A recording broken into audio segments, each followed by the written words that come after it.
I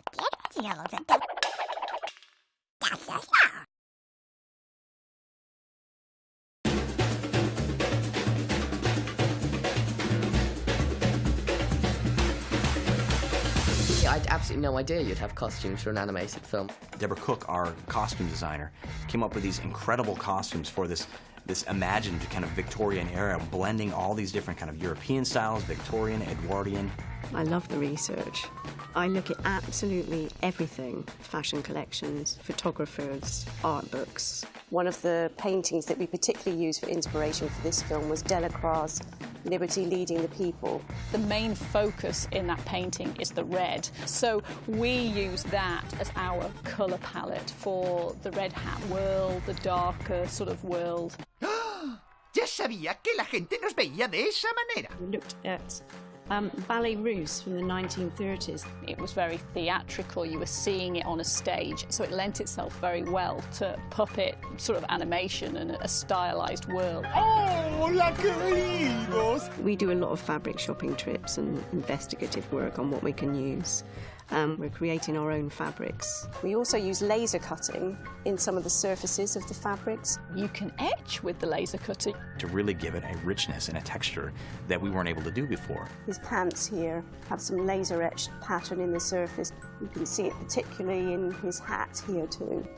Un sombrero blanco indica privilegio, prestigio, posición. Being able to come up with these incredible designs that are evocative of an idea or a feeling, but also to do it at a scale that's virtually impossible. I mean, like the leg of one of these characters is as big as my pinky. Espera, ¿qué? We need to find things that are believable as clothes in their world, which means they have to be as tiny as they are. They also need to look very elegant and be able to move extremely smoothly for our animation process. The Winnie character, she's dressed in all these prissy outfits from her family, which she obviously just gets filthy. Es hora de quitarte este vestido y quemarlo. There's about 37 yards of fabric in those bottom frills. You need to get the follow through on all of those flounce and petals on her dress, so there's metal things in there to help that follow through. When she lands down in the mud, her dress just goes boink at the end. Takes a lot to make that boink. Bailemos, ¿qué? The beautiful sequence of the ballroom, that was the most intimidating. There are so many dresses, and every time, you know, someone moves, everyone has to move too, and they have to twirl them around. The thing that's terrifying for both animators and puppet makers is floating fabric. It's a real challenge. They have to move in a believable way. Women dancing and dresses swooshing.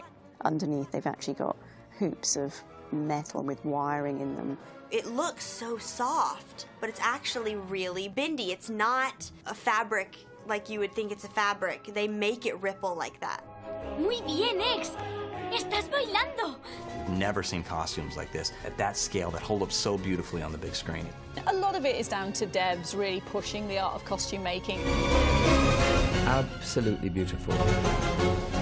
It's really an extraordinary achievement. Los BOXTROLLS, 31 de octubre en cines.